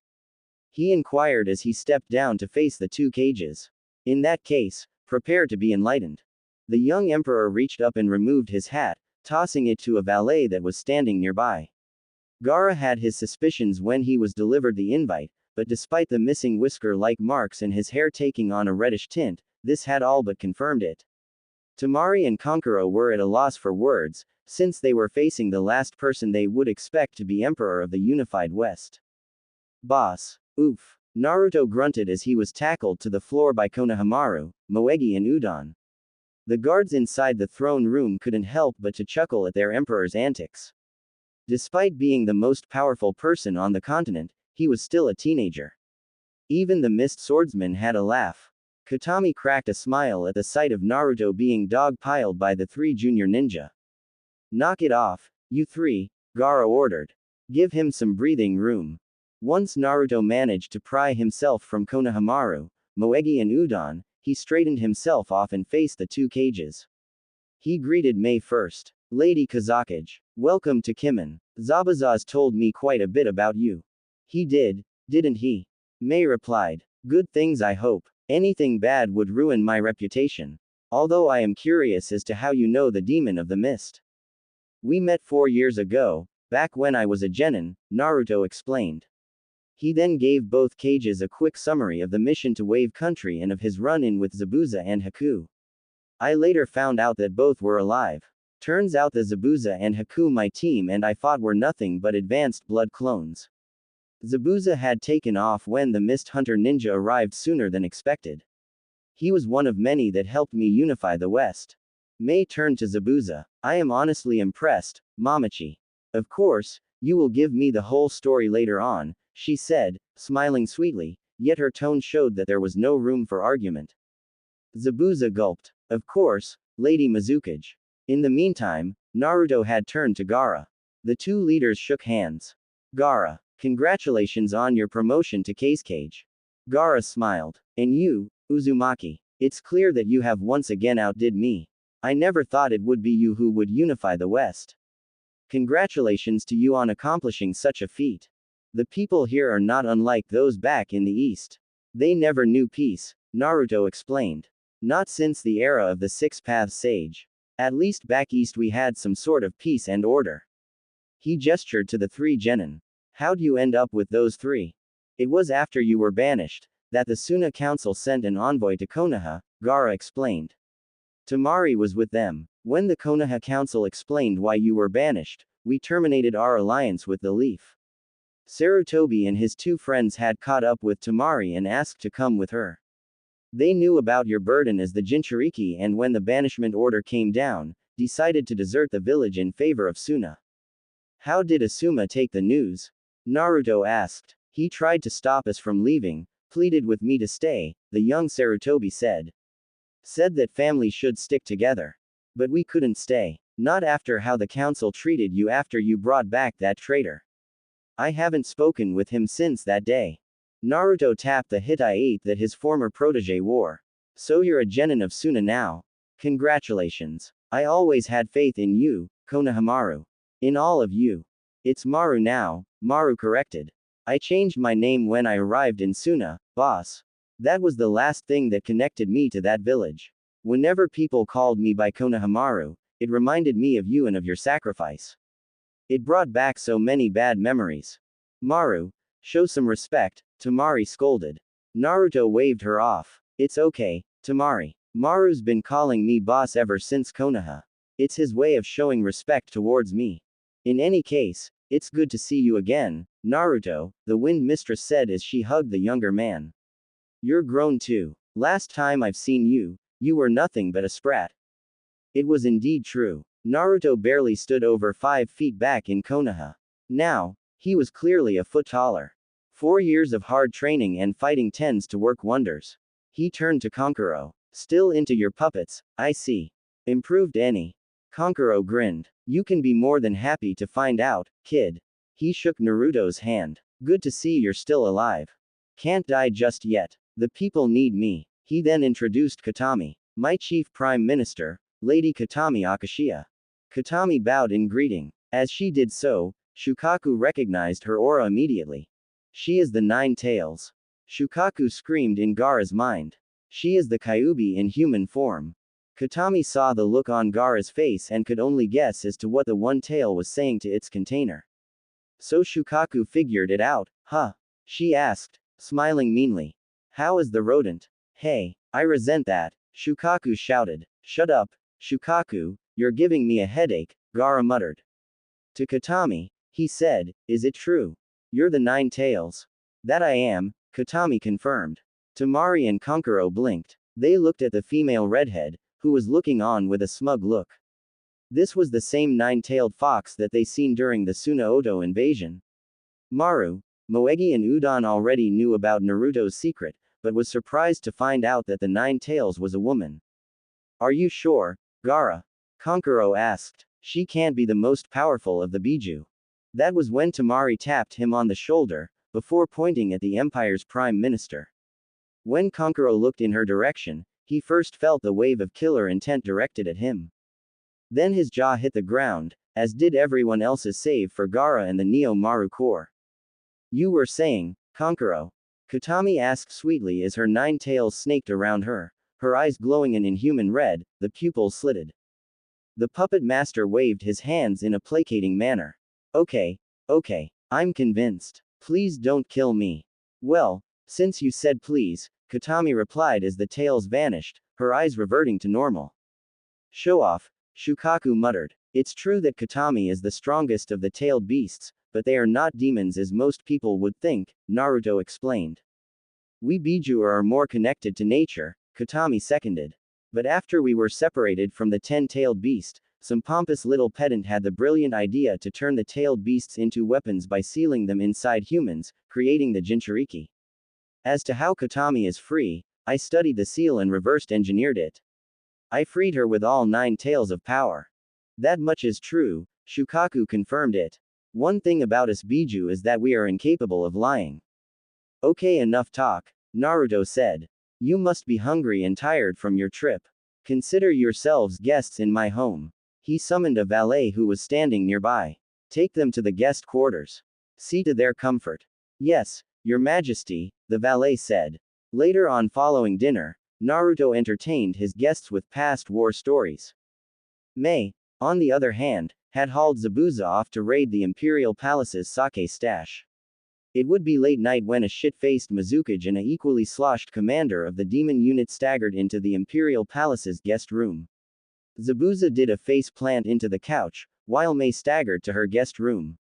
Rather than retire to her own chambers, Katami shifted into her fox form and founded a shaded area within the complex's grounds and fell asleep there. Naruto and Gaara were on the balcony of the guest quarters, overlooking the city. I think it's safe to say that Tamari has fallen in love with Kimen City, Gaara noted. You've proven to be the most unpredictable ninja once again, Uzumaki. You think the city's nice? Wait till I tell her about the hot springs resort in the mountains, Naruto replied. She'll never want to leave then. The Suna Jinchuriki cracked a small grin. I'll bet. Tamari always loved hot springs. The ninja back home always talked about the West, that going there is for the foolish and the crazy. Not even Orochimaru or the Akatsuki would even dare to come here, let alone Konoha. Naruto frowned. He knew that this would come. What's been happening ever since I left? From what I managed to hear, the council pardoned the Uchiha for his attempted defection, Gaara said. They place the blame on both his cursed seal and on you. After your banishment, every single alliance and trade agreement that Konoha had because of you were dissolved. Wave, snow, hot water. Konoha is a virtual pariah in the shinobi world. Wherever they go, they are not welcome. In some cases, they are not allowed entry into some of the towns, forcing their ninja to go in using henges and aliases. I bet they blame me for that too. Naruto was not the least bit surprised with Gaara's reply. They do, the redhead replied. After talking for several more minutes, the two leaders decided to retire for the night. After all, tomorrow would be a big day for all parties involved. The following day, a special meeting was taking place inside the House of Sovereigns. The Emperor had convened his Imperial Council, and this time, the two cages were present. Two more chairs were placed at the head table. Gaara and May sat on Naruto's right, while Katami remained on his left. Naruto himself dressed for the occasion, his white shirt, black vest, long coat, pants and boots, while Gaara and May were in their respective cage robes of state. This meeting of the Imperial Council is now called to order, Naruto announced. It is my honor and my pleasure to introduce to this council, Godime Kazakage Gaara of the Sand. Gaara rose from his seat and bowed. And Godime Mizukage May Terumi. May followed suit. Once both cages were seated, Naruto continued. This is the Imperial Council. You already know my Prime Minister, Katami Akashiya. After Naruto got through introducing the council members to the two cages, the meeting was underway. Thanks to our Emperor, the Empire is strong, Sanshi began, but even the strongest of the nations can use an ally or two. His Imperial Majesty spoke highly of you, Lord Kazekage and General Mamachi also praised your leadership abilities, Lady Mizukage. Which is why we are here to discuss terms of a military and trade alliance. Go on, Gaara prodded. At Naruto's nod, a valet approached the head table and placed two binders in front of Gaara and May before retreating back to his original post. The terms are agreeable and very generous, Sanshi continued. We already have branches of the Pakera merchant house in both Suna and Mist, which is already covered in the trade agreements. As for military aid, it's really quite simple. If you ever need a hand, then the Empire will come to your aid. There's a catch, isn't it? May asked, leafing through the document. Yes, Naruto replied. Only one condition, that the both of you will allow an imperial consulate in your respective villages, and in response, I will allow a Suna and Mist consulate to be placed here in the capital. Of course, my representatives will follow and honor the rules of your respective villages and your representatives will honor and respect the rules of the empire. The representatives you appoint will answer directly to you, and the same applies with my representatives. As an added bonus, you get your products at a reduced price through the Pakera shops. Can we assign a garrison of ninja to defend the embassy if necessary? Gaara asked. Naruto nodded. I see no problem with that, as long as I can do the same. There's 2 compounds in the city that are empty. You can use them if you wish. So, do we have an agreement? Gaara and Mei exchanged glances. It took them only a moment to decide. Within seconds, their signature and their Henko seals was on the documents, followed by Naruto's own. 1 month had passed since the unified West, Suna and Mist had formed their alliance. Their respective consulates were in place in both East and West. In Kimen, the Suna representative was Temari herself, having volunteered for the position. Her reason? She wanted a change of scenery and she had grown quite attached to the imperial capital. Naruto suspected that the hot springs resort in the Laja Mountains may have had an influence in Temari's decision. At least Gaara sent someone he trusted. Mei had sent a former Mist swordsman who was also a relative of hers as the Mist representative. In truth, her family had adopted him and he took on their family name. Takeshi Terumi. Naruto had emerged from a meeting of the Imperial Council in high spirits. Ever since Yukie had started to film her movies here, the Western Empire has seen a major boost in tourism, particularly at the resort towns of North Tomo in the northern region and Tears Point in the south. Even the annual tournaments were beginning to draw in ninja from the east, hoping to make a name for themselves by taking on the best the West has to offer.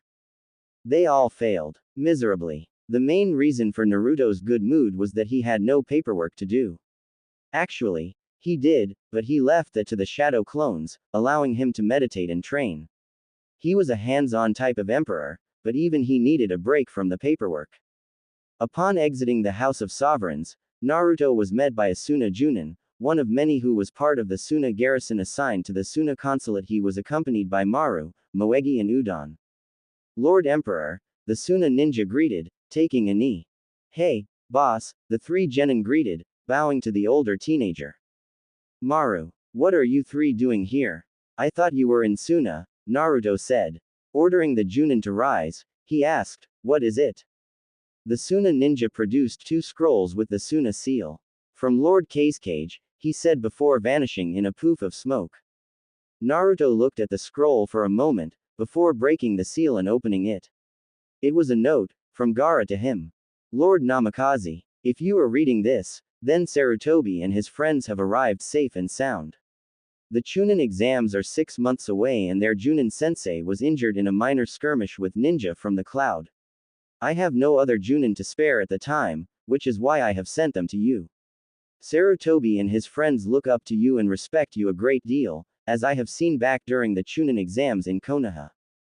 I am asking that you train these 3 for the upcoming Chunin exams, which will be held in Suna. Enclosed in the second scroll is their files and their specialties and weaknesses. I have already notified Temari at the Councilate. Consider this their first S-ranked assignment. I know that you will not disappoint me, Lord Emperor. I am expecting great things from these 3. Gaara of the Sand, Godime Kazekage of Suna. Well, boss, Maru prodded. What does it say? Naruto smiled at the younger genin.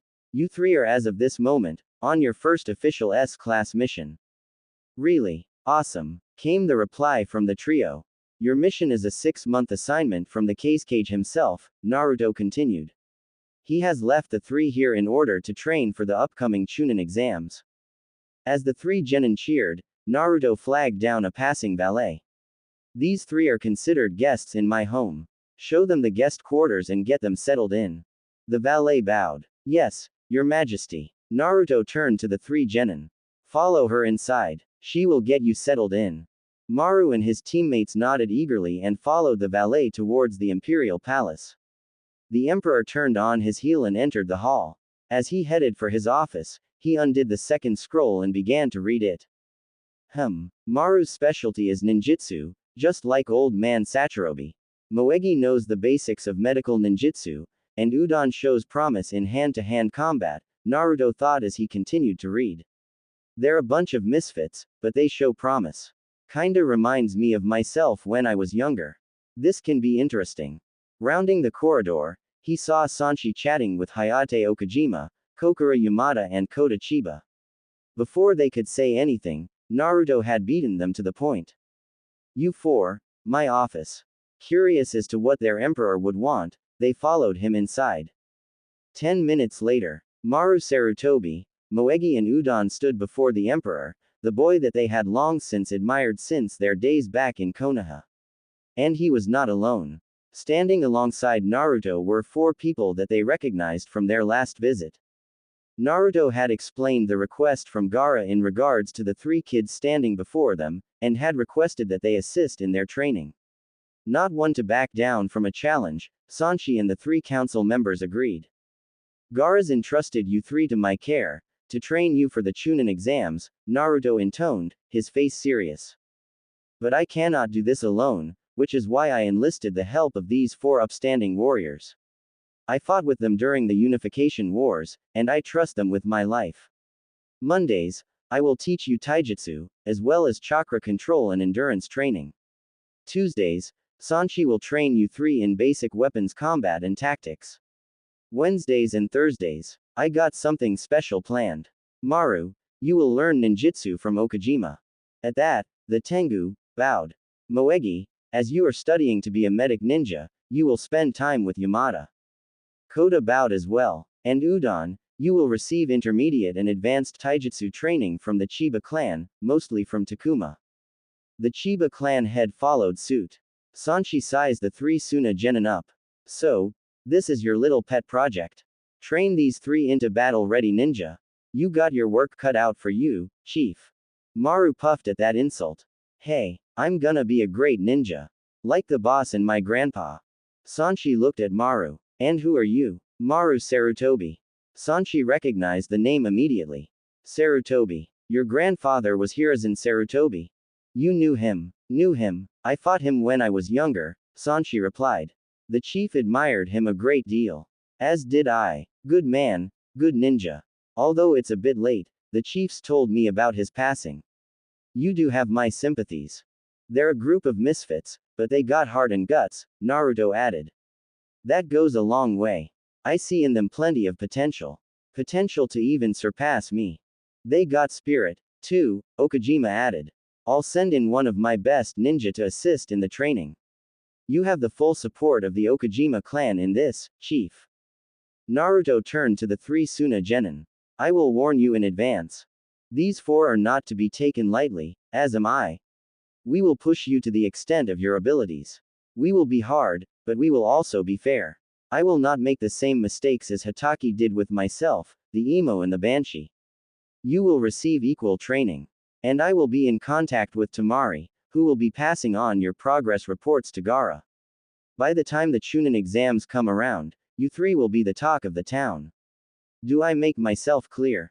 Yes, boss. Maru, Moegi and Udon shouted in chorus. You 3 will have the weekend off, Naruto said as he dismissed the 4 council members. Come Monday, your training will begin. There will be risks, but the rewards will be great. Hidan's eyes nearly bulged out of his skull as Naruto impaled him with his kunai. Even Kakuzu was in shock. How was this possible? Hidan was virtually immortal. Now, he was dying at the hands of this newcomer, who had all but virtually killed him with no effort. With a roar, Naruto slid his blade violently to the side, causing Hidan's insides to spill out. The follower of Jashin sank to his knees, hands holding his torso in a futile attempt in trying to keep his insides from coming out. Hidan looked into the golden eyes of his soon-to-be killer. How is this possible? Hidan gasped. I can't. Die. Easy, Naruto replied. I simply reversed engineered the jutsu which granted your immortality. Not so tough now, are ya? In the Unification War, Naruto had came across a cult which worshipped Jashin. Like Hidan, their leader was considered to be immortal and was even worshipped as a living god.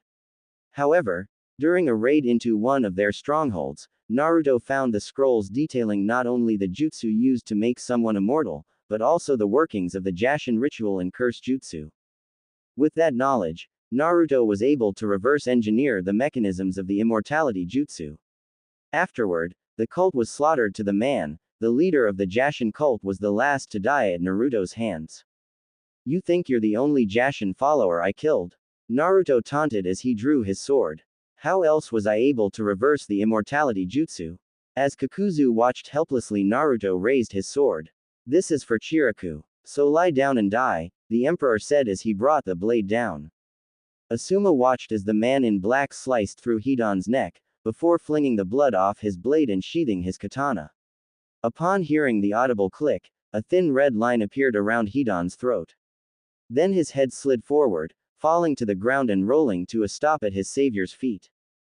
Hidan was dead. The pain finally getting to him, Asuma mercifully passed out.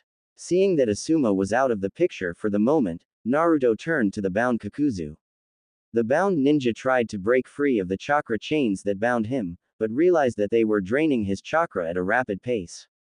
One supposed immortal down, one to go, Naruto mused. You may kill me, but the others will track you down and kill you, Kakuzu sneered. They can try, but they will die as well, Naruto replied calmly as he analyzed his opponent. Through his fox eye, he saw Kakuzu's means of immortality, the four hearts. One more thing, Kakuzu, Naruto replied as he removed his face mask and hat, I'm Naruto Uzumaki. Kakuzu's eyes went wide. The Kyuubi Jinchuriki, you. The last thing Kakuzu saw was a flash of yellow, then darkness.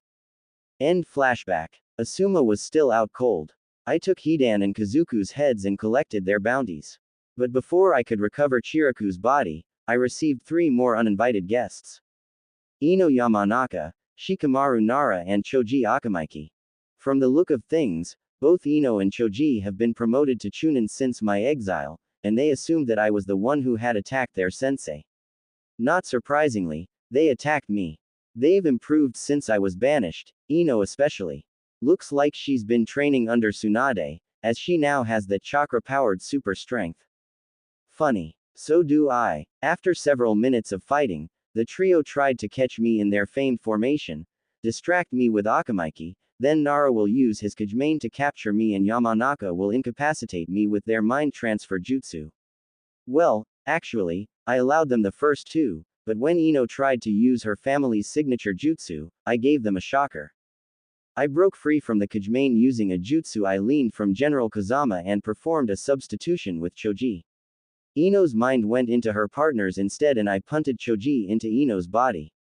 With both of them out for the count, I turned to Shikamaru.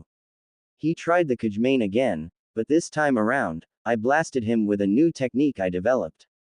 Deadly Tempest. I was inspired by Tamari and her Kamidachi attack and after a couple of days, I developed 2 variants of it, wind and fire. The attack is basically chakra-powered winds with the force of a hurricane gale. The wind variant blasts the opponent with super-cooled air. And it did as it was advertised. Shikamaru was sent flying into his teammates, out cold. With those 3 nuisances out of the way, I retrieved Chiraku's body. Asuma had recovered by that time, but was in no shape to try and attack me. I left him there with his former students. Konohagakure, the following day. Inside a hospital room, a very pregnant Kurenai Sarutobi kept a silent vigil over her husband. Hidan had worked Asuma over pretty good with his ritual and curse jutsu. The Sarutobi clan head had multiple cuts and lacerations, some minor, others serious. He had lost quite a bit of blood on the way back to Konoha. Choji had carried him on his back and Ino fed him blood pills, and given the extent of his injuries, he would be on the inactive list for several months. But he would survive. You die on me, Asuma, and I will kick you for making me a widow and a single mother, Kurenai hissed. Inside the Hokage's office, a battered and bruised Shikamaru, Ino and Choji gave their report to Tsunade. Also present were the 2 senior advisors, Koharu and Hanmura, and the Warhawk, Danzo. It was only after we had regained consciousness that we saw the bodies of the 2 Akatsuki, Shikamaru explained, holding an ice pack to his head. The bounty station verified them both as Hidan and Kazuku, both S-class missing ninja, both were members of the Akatsuki. And both were killed by the same man we fought, Ino seconded, also holding an ice pack to her face. Describe this man, Danzo commanded. Tall, maybe about 6 foot even, Choji said, holding his own ice pack to his nose. Dressed in black, Junin flak vest, pants and boots. He wore a cage-style hat to cover his face. He was armed with a sword, but did not use it against us. We saw no Hittite identifying him as a missing ninja. Mercenary, perhaps. Danzo muttered. Someone who was able to kill 2 ninja who were deemed immortal is someone to be watched. There's something else, Shikamaru said. Sensei said that the man saved him from being killed by Hidan. I don't buy it, Tsunade said. Whoever this man is, we need to know if he is friend or foe. Bring him in for questioning. Any capable Chunin or Junin should be up to the task. Danzo bowed, albeit mockingly, before he and the 2 advisors exited the office. Upon going his separate ways from the 2 advisors, Danzo summoned Sai. He had plans to make. Journal of the Emperor, Naruto Namikaze. Entry 4. Somehow, I know that beating down the Inoshika Cho trio would come and bite me on the following day, we held a mass funeral at the ruins of Fire Temple. Chiraku deserved better. He didn't deserve to die like a dog. The surviving monks would rebuild, but not before I promised them help in any way possible. The monks departed to a fallback spot, while I and my entourage returned to the temple. There, I found the Warhawk, the one who had orchestrated my banishment in the first place. He wasn't alone. 20 Root Anbu accompanied him. Made me glad that I knew Konoha law, which is why I gave the order not to kill, but rather maim. Had I ordered the elite guards to kill, then I would be in the bingo book. But I wasn't worried. If I was alone, then yeah, I would be worried. I think I should take this time out to tell you about my elite guards. It was Sanshi's idea to begin with. Even though I am a highly skilled warrior trained in the ways of the shinobi and samurai, even I need someone to protect me. Which is why Sanshi came up with the idea of having an elite group of bodyguards, both samurai and shinobi, to watch my back. They all came from samurai and shinobi families, and are especially good at what they do. The elite guards are a motley bunch, but they look out for each other as well as guard me. The first member just so happens to be the youngest of the bunch. Sanshi's granddaughter, Sana. Like her grandfather, she was trained as a samurai. In the Unification War, she was a member of Yugito's Hellcats, and still wears the khaki flak vest with pride. I spar with her every once in a while whenever I can't fight her grandfather. The others tend to treat her like the little sister of the bunch. Hideo Kibagami was Eiji's nephew. His parents were killed in battle and he was raised by his foul-mouthed uncle and also taught the ways of the sword. From what I've seen, the Kibagami style is mostly quick draw. He was the oldest of the bunch, and formerly a member of Zabuza's demon squad. Every once in a while, I see him and Zabuza fight. Last time I checked, the matches are 5-4 in Zabuza's favor. Takuma Chiba is the resident taijutsu master of the group. I've seen the Chiba clan in action, facing down heavily armed ninja and samurai, and they would come out on top. That was one of the reasons why I had him mentor Udon. The others tend to poke fun at his nature, calling him a philosopher with his head in the clouds. But in the moment of truth, there was no one in battle more fierce than a Chiba at your back. Personally, I would like to see him fight either Choji or Rock Lee. The second oldest of the bunch was Ro Shinto. Both the Okajima and the Shinto ninja clans were natural rivals. Whenever they were not fighting together in the Unification Wars, they would occasionally try and one-up the other, with often hilarious results. While the Okajima specialized in assassination and stealth, the Shinto prefer to do their business up close and personal. He describes himself as a charismatic sociopath on the battlefield, but a gentleman off it. Hakuyuki Mamachi was chosen by me personally because of her abilities over ice and water. Thought to have been killed during the Wave mission years earlier, she was in fact alive alongside Zabuza. In the years following the mission into Wave, her abilities over water and ice had all but improved over time, making her even more deadly. Combine that with her taijutsu training from one of the mist refugees, she was very deadly as an assassin. She was also my closet friend, given the life lessons I picked up from her back in Wave. Last was the resident medic nin of the group, Akemi Shiratori. The Shiratori and Yamada clans were close allies. When it was clear that Akemi had the potential of becoming a medic nin, Akemi's parents sent her to train under Kokura personally. Even though she did not have the ability to control fire, Akemi made up for it by being a master medic. Back to the matter at hand. Flashback. Ruins of Fire Temple, nighttime. Naruto watched silently as the 20 Root Anbu surrounded him and his escort. After ordering Team Misfit to back up Ryuji, he gave a silent command to his elite guard. The 6 shinobi and samurai spread out, ready to protect their emperor. The emperor's eyes narrowed as he saw the old warhawk and Sai approach him. In this case, he was thankful that he still had on the cage-style hat and face mask which concealed his identity. But he had changed out of his flak vest and into his normal vest and longcoat. Danzo stopped when he was double arm's length, Sai at his side. Naruto looked at the warhawk, then at the 20 route that surrounded him and his escort. 20 ninja against myself and my escort? Hardly fair, old man. It shouldn't be fair, Danzo replied. You killed 2 S-class criminals and beaten down 3 Chunin-level ninja. I'm simply not taking any chances. In my defense, the 3 ninja attacked me first. My target was the 2 Akatsuki. The Konoha ninja were simply in my way. You didn't come up here for a friendly chat. State your business. Danzo was to the point. You are to surrender at once. By order of the Godime Hokage and the Konoha Council, you are summoned to Konoha for questioning. My route are here just to make sure that you make the right choice. Of course, it would be such a shame for a person of your potential to be locked away. I can use someone like you en route. I can protect you from that drunk of a Hokage and the rest of the clans. Join me, and I will make you my right-hand man. When the time comes for me to usurp the position of Hokage, I will make Konoha a village to be feared. Join your side and become a tool like the rest of your route. All ninjas are tools. Ninjas are not tools of anyone, Naruto replied. As for your answer, the answer is no. Pity, Danzo replied. Then you leave me no choice. Kill his escort and seize him. As the route moved in, Naruto merely smiled. You really think your Anbu can stand a chance against my guards? You really need to get out more. End flashback. We fought on the grounds of the destroyed temple. 20 against 7 seemed like an unfair fight. Only difference was the people of the West lived and breathed warfare. So Danzo was very surprised when we tore through his route with little effort. I took down 10 of them before turning to Danzo and Sai. The ink user found out the hard way that his ink attacks were ineffective against tsunami force winds. Once Sai was taken care of, I turned to Danzo. The fox eye immediately identified the Uchiha's Sharingan.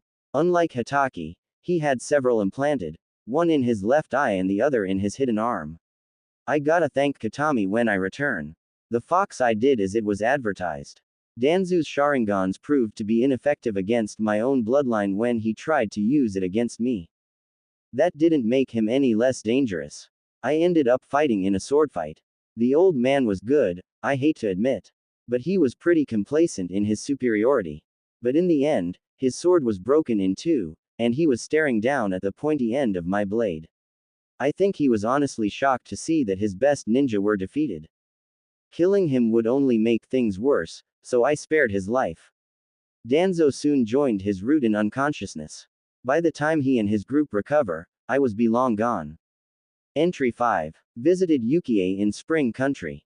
Actually, she invited me to the premiere of her newest movie, which she had shot back west. Afterward, she invited me and the guards to her estate in the spring capital. There, I entertained the elite guard with stories of my days as a Konoha genin, particularly the mission into spring, then known as snow. Now that Yukie's a daimyo, she managed to get a small ninja village established. She took me there one time. The ninja were mostly refugees from Mist and from other villages that had fallen off the map. I'd say in a few years the Hidden Ice Village will be a force to be reckoned with. I also received word from the spring branch of the Pakara merchant house that the original Ino Shika Cho trio, consisting of Inoichi Yamanaka, Shikaku Nara and Shuza Akamaiki, were tailing me. This I already knew, since I saw them at the premiere. Shuza pretty much sticks out like a sore thumb, and if he was there, then his 2 buddies were not far behind. The original Ino Shika Cho were pretty famous during the days of the last Shinobi War. Not as famous as my father, but still famous. Call it hubris, but I wanted to see just how good they really were. Fortunately for them, they decided to come to me. It was in the evening when I was training in the woods surrounding Yukie's estate when they showed up. Flashback. Spring Country. Clad in his usual black flak vest, pants and boots, his face still concealed by the cage-style hat and face mask, Naruto was performing his evening kata, knowing full well that he was being watched. Yukie was also present, chatting with Sana and Haku while the other 4 elite guards stood around, chatting amongst one another. Hiding in the shadows, trying to figure me out isn't going to get you nowhere, Naruto called out in a loud voice as he concluded his kata. Step into the clearing. As the elite guards drew their weapons, Shikaku Nara, Inoichi Yamanaka and Shuza Akamaiki emerged from the forests. The elite guards were ready to attack, but a signal from Naruto stayed their hand. Shikaku Nara, Inoichi Yamanaka, Shuza Akamaiki, Konoha's infamous Ino Shika Cho trio, Naruto drawled. Yukie's eyes narrowed. Konoha ninja, here. They're here for me, Naruto replied casually. Isn't that right? That's right, Shuza said. Can't help that I'm popular these days. I'm guessing that there's an ulterior motive you 3 decide to chase me down, aside the fact that it was on the orders of your Hokage. Inoichi nodded. You did attack our children. So yes, it's a parent thing. You must have parents, so you must understand the bond between a father and their child. I don't, Naruto replied flatly. My parents died on the day I was born, my mother in childbirth, and my father in battle. The father figure I had died in a sneak attack when I was 12. Enough talk. You came for me, so here I am. You don't have to worry about my guards interfering in our little dance. Pretty confident, are ya? Shuza said as he and his teammates surrounded Naruto. It comes with experience and skill, Naruto replied. I've always wanted to see how the famed Ino Shika Cho trio can fight. I hope you don't disappoint me. End flashback. The original Ino Shika Cho proved to a bit tougher than the newer version. But in the end, they too were defeated. After they regained consciousness, Yukie chewed them out before sending them back to the border under guard. So far, it's Konoha, 0, yours truly, 3. Entry 6. The elite guards has just went up from 6 to 8. The 2 newest members just so happens to be a founding member of the Akatsuki and his lover, who was the former leader of a Magikure. How did that happen, you ask? Well, as it turned out, my spy network back east had caught wind of a major defection from within their ranks. Male and female, mid to late 20s, the male an expert in gravity and water jutsu, the female a master of paper-style ninjutsu. Yugito and B all voiced their opinions about me tracking down the heads of an organization consisting of S-class ninja. And believe me, I had my own concerns as well, but having 2 S-ranked people who know the organization inside and out could prove to be useful. I planned on dealing with the Akatsuki later on, since they are a credible threat, and the Akatsuki probably has it in for me for killing 2 of their members. Well, I'm gonna piss them off even further by rescuing 2 more. With Katami as backup, I used the Demon's Gate Jutsu and came across their last known location, Forest Country. Our timing could not have been more perfect, as the 2 ninja in question were being chased down by a quintet calling themselves the 5 Paths of Pain. And from the look of things, these 5 were very, very deadly. Using my expertise as a tactician, I quickly came up with a plan. Katami created 200 shadow clones of Hidan to keep the quintet occupied, while Katami and I went after the 2 ninja. Both were in bad shape, as the male ninja's final attack had drained the last of his chakra. And it was a pretty nasty gravity-based jutsu as well. The Shinra say. While the 5 Akatsuki were stunned from the attack, I made my move. As the 5 Paths of Pain were distracted by Katami's clones, Katami and I grabbed the 2 injured ninja. The man started to sputter something until I stopped him with just 8 words. Come with us if you want to live. By the time Katami and I returned to the Demon's Gate, the 5 Paths of Pain were still fighting the Hidan clones. When we were safely back west, the clones dispersed, leaving Pain to figure out what the hell just happened. Once we were back home, I had both of them treated for their injuries, while at the same time, got their names. The brunette was Konan, and her companion was Yahiko. Yahiko Uzumaki. And here, I thought I was the last Uzumaki. But it makes me glad that I have surviving clan members to call family. I then found out the reason why they were on the lam from the Akatsuki. Then again, Yahiko was surprised to find out that my mother was the former ruler of Whirlpool. Originally, They were called the AIM orphans, Yahiko, Konan and another named Nagato. Much to my surprise, they were once students of Jiraiya when they were younger. Yahiko had dreamed of bringing about peace to the shinobi world, and thus created Akatsuki. But over time, the organization had lost sight of their goals, and became corrupt. Yahiko was removed as leader in favor of Nagato. As expected, things got worse. Nagato was the one controlling the 5 paths of pain, a deadly jutsu which allows Nagato to control 5 bodies separately via chakra rods in his body via the rods in their bodies at the same time. The studs were placed inside 5 corpses, reanimating them. The 5 paths were Animal Path, Human Path, Naraka Path, Asura Path, and Preta Path. Because of Yahiko's talent for gravity jutsu, he would have been number 6, the Diva Path. Konan and Yahiko soon discovered that Nagato was just a puppet. The real head of the Akatsuki was Madara Uchiha. Katami recognized the name, as did I. He was responsible for the events which shaped my life. What Yahiko told me was even more disturbing. Madara desired the power of the tailed beasts, which explained why Itachi and Kisame had chased me. Katami had filled me in on the backstory. The 9 Biju were originally the 10-tailed beast. Its Jinchuriki was the 6-path sage. Fearing that the 10 tails would be released upon his death, the 6-path sage came up with a backup plan. He split the 10 tails into the 9-tailed beasts and sealed the 10 tails body in a stone prison, creating the moon. Yahiko and Konan were surprised that Katami knew about that little piece of information. They were pretty much shocked when they found out that Katami herself was the 9 tails in human form, and that the 2 tails and 8 tails were here. Then they laid out the plan which caused them to flee the Akatsuki. Madara Uchiha's Eye of the Moon plan. The plan was simple. It was a plan for total world domination. It also explained Madara's interest in the tailed beasts. The Akatsuki would track down and retrieve the Jinchuriki and use a jutsu to remove the tailed beast from within their bodies, killing the host in the process. So far, they did this to Yagura, meaning that Mei didn't kill him, just simply took control of the mist before it could erupt into civil war. Once Madara had the power of the tailed beasts in his possession, he would fuse them back to their original form, and become the Jinchuriki to the 10 tails. He would then use his eternal Magankyu Sharingan, powered by the 10 tails, to project an infant Tsukiyomi onto the moon in order to control any and everyone. And here, I thought Sasuke was bad. Madara's much worse. The following day, I held an emergency meeting of the council. Tamari had sat in. Terumi was out on retreat in the mountains. I invited Yahiko and Konan to the session and they told everything to the council. Suffice to say, the council was troubled. Only 5 Jinchuriki were still left. And you can bet your last Ryo that the Akatsuki will be combing the east for them.